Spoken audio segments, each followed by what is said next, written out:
Yeah, welcome in. Welcome back to another episode of the Format Podcast. And today, what do we have on tap? We're going to discuss Baker, touchdown maker? Nah, I guess not. Let's call him Baker, new home decorator. How about that? That'll work better. So obviously in the NFL, Baker Mayfield, number one overall pick 4 years ago, and his troubled time with the Cleveland Browns is over. Although it is interesting that we would say his troubled time and discuss it that way, right? It's really been a roller coaster, very up and down in terms of his on-field success, in terms of his quote-unquote off-field issues. A lot of people were concerned about Baker Mayfield, what he would be at the NFL level. Obviously, Heisman Trophy winner at Oklahoma, had multiple off-field issues, got caught running from the cops, blah, blah, blah. Just different things, grabbing his crotch and gesturing towards opposing players in college. So we've got things that kind of pushed a lot of NFL execs and people in the know and some media personalities as well in the wrong direction in terms of Baker, but he ended up getting drafted number one overall. And I think there's Baker's a really tough guy to look at. Sports is one of those things where wins and losses, for the most part, at the end of the day, is the bottom line. But when you're an NFL quarterback, starting face of the franchise, and of course, number one overall pick in the draft, suddenly a lot more goes into the evaluation of you. And Baker, to his own detriment, that didn't work out so well for him, in that he has what's widely regarded as a pretty snarky, snippy attitude. Some people say childish. I say chip on shoulder, which has allowed him to have the level of success he's had, both in college and then in the NFL. But the attitude, unfortunately, is not commensurate with his skill level, and that's where we come into problems, right? So we look at Baker. Obviously, the Cleveland Browns, they brought in Deshaun Watson from Houston, gave him the record contract, $230 million, fully guaranteed this past offseason. That basically left Baker in limbo. Obviously, he demanded a trade. He wanted out. Then Cleveland wasn't sure about whether or not they were going to trade him, because a lot of teams didn't want to have to pick up Baker's whole $19 million salary on his fifth-year option. A lot of teams didn't necessarily want to deal with his attitude as well as the $19 million. And unfortunately, throughout his career, like I mentioned, with the up and down play, Baker hasn't necessarily been good enough on the field, as most people would evaluate, to overcome the attitude issues, right? So this is all crazy. There's a lot to unpack. It's just really interesting. Obviously, he got traded to the Carolina Panthers the other day. And this, to me, I think is kind of funny, because there was a question mark in his draft class, or who was better, him or Sam Darnold. Now, I was never a believer in Sam Darnold out of USC. I thought he really made his reputation off that one huge Rose Bowl win over Penn State after his sophomore year, going into his junior year. And yeah, it was a great win, but I was never really that impressed with Sam Darnold. I don't think he has the best judgment, turns the ball over a lot. I just didn't think he was that accurate. Didn't think he was that outstanding. Now, playing quarterback for USC, that's one of those things that'll get you some attention and get you a little added extra bonus in terms of evaluation. But I really wasn't much of a believer in him. Now, obviously, in fairness, on the NFL level, he was drafted by the Jets. So what's Sam Darnold going to do? He gets drafted by the Jets. Didn't have a lot of great weapons, didn't have a great defense, didn't have great coaching, and that did not put him in a situation to succeed. So he ends up in Carolina with Matt Rule, former coach of Temple, former coach of Baylor, and now head coach of the Carolina Panthers. Now, what was interesting last year, I think the Panthers started 3-1, and then Sam Darnold got injured, and that was kind of it for him in terms of how well he could play for the rest of the season. A lot like Baker, who got injured and played hurt all last year. So injuries definitely play a role. But what I want to kind of touch on, I think it's so interesting when people talk about how Baker's not that guy and he's not that good. And that's a fair assessment in terms of his overall numbers. But you got to look at some things, right? First, what young quarterback now let me say this. If you're the number one overall pick, you're expected to be a guy who can lift a bad franchise and overcome dysfunction. I don't think Baker's good enough to do that. He was overdrafted, looking back at it, but at the end of the day, he's still a pretty talented guy. And in pieces has shown that, right? There have been times during his career that he has been able to show that he has that ability. He has up and down spikes, but like we said at the beginning of this, it's been a roller coaster with Baker. But back to what I was saying, what young player is able to survive 4 different head coaches in his first 4 years and really thrive? That's a tough one. So 4 different head coaches, 3 different offensive schemes. That's not the easiest thing to overcome. Now, people always talk about, well, Baker was surrounded by tremendous talent. Let's look at some things here. So, yes, he had tremendous talent probably in that 3rd and 4th year. That's when Cleveland really loaded up the roster. But prior to Baker's arrival, the previous 2 years with head coach Marvin Lewis, the Browns were, I think, 1-31. They had won 1 game. And then in Baker's rookie year, they win 7. So we've got to attribute some of the success to that. They didn't have that roster that they had in year 3 and year 4 in Baker's rookie year. Now, also in Baker's rookie year, and mind you, he didn't start every game. Here's the interesting part. People can say all they want, Baker's no good, Baker's a bum, he's overdrafted. Okay, cool. If you're a bum, you can't set records over the course of a season in the NFL. And this is something I always point to when I talk about Baker.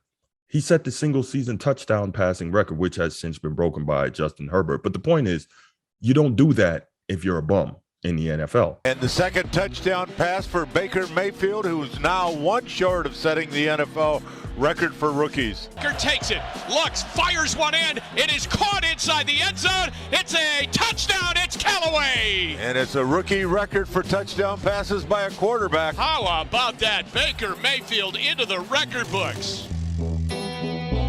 You don't do that. Now, that second year with Freddie Kitchens as head coach, obviously huge step back. That was tough.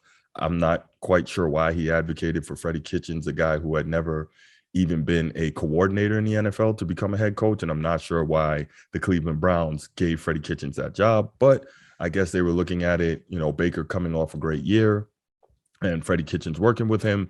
And so they're saying, hey, this guy wants it. They seem to work well together. Let's do it. But yeah, that wasn't the smartest move. Didn't work out too well. So be it. So now you look at it and they bring in Kevin Stefanski in the 3rd year. I think he was the OC up in Minnesota before he got there. And this was Baker's breakout season. Really good year. Takes the Browns to the playoffs. Now, what's interesting here, and you got to be fair about this, Cleveland Browns had in that season, I think they had the best offensive line in football. They also had the best running game in football with Nick Chubb and Kareem Hunt.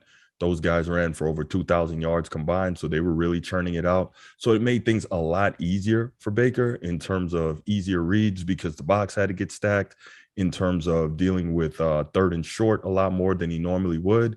And so Cleveland ends up getting into the playoff, and Baker leads them to their first playoff win in 25 years. And not only did he do that, he goes to Pittsburgh, a hated rival, and he beats them in the playoffs. That's got to count for something. That's not an easy thing to do. So you look at that and you say, again, these are things that if you're a bum, you shouldn't be able to do. Now, obviously, Baker has fallen off greatly. His last season, year 4, a lot of injuries, a lot of turnovers. And to that point, I think Baker leads the league in interceptions since he entered the league. So the judgment definitely needs work on the NFL level, which is odd because interceptions are something that he did not do much at Oklahoma. Now, in fairness there, no one ever said that Big 12 defenses are the Pittsburgh Steelers or the Baltimore Ravens, right? And, of course, he had genius Lincoln Riley drawing up the plays for him and calling the plays. So all that helped a great deal. But the point I'm trying to make is Baker Mayfield is in the right situation, he can be really good. Now, clearly, he is not going to have the same type of talent around him in Carolina that he had around him in Cleveland. There's no question about that.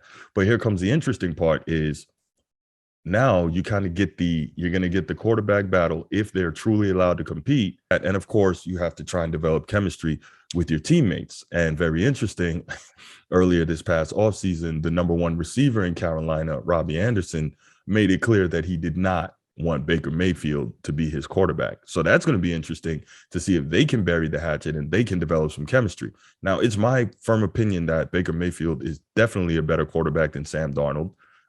Some people say Darnold's got a better arm. He's bigger, stronger, faster, more athletic. Some of that may be true. Some of it may not be. I think from what we've seen on the NFL level, Baker is the better quarterback. Now, again, Baker has had a better situation around him in terms of better coaching, at least the last 2 years, and clearly better rosters the last few years. So this is going to be real interesting to see. I'm wondering, is this just a dress rehearsal this season for Baker in terms of where he's going to end up after this year? Or is this a situation where if he comes in and plays really well, Carolina will go ahead and keep him? But the other thought is they have Matt Corral, who I believe they traded up for to draft this past year, and he's sitting there watching and learning. So a lot of things going on. Not sure how it's going to play out. Anxious to see what Baker does. See if that the chip on his shoulder has grown into a boulder, or see if he can kind of adjust things. Because now we're hearing other commentary coming out of the Cleveland Browns locker room, talking about how he alienated some teammates and other things about him. It was said that he was viewed by the Browns as being, quote, childish and immature, unquote, and, quote, often difficult to coach, unquote, and that his behavior, quote, annoyed teammates and divided the locker room, unquote. So Baker has also been quoted as saying wherever he goes, he's not going to change. He's going to be him. I don't know if that's the best attitude to have going in. Maybe Baker this past offseason should have taught you that you might need to humble yourself, keep your head down, get to work on building relationships, work on learning the playbook, work on learning the language, and see what you can do. See if you can have success, whether it's in Carolina or somewhere else going forward. So can't wait to see what's going to happen. And me being in this part of the country in Florida, definitely get a lot of NFC South games. So I'll get to see Baker a lot more than I did when he was in Cleveland. Not sure what that's going to mean or how they're going to do. But the NFC South, obviously the Tampa Bay Bucks are the clear favorite. The rest of the teams, not really sure. So who knows what could happen? Let's see what Baker does. All right, that's it for this episode of the Format Podcast. Thanks for checking in. Appreciate it. You know what to do. Click that subscribe button in the lower right corner of your screen and click the notification bell so you can be notified when new episodes come out. If you enjoyed the content, click the like button. And of course, if you want the audio only version of the podcast, we are available anywhere you get your audio podcast. Please leave a comment here on YouTube. Also leave a comment on your audio only podcast platform and give us that 5-star review. And if you like the show, don't keep it to yourself. Share it with other sports lovers. All right, that's it. I'm out. Peace.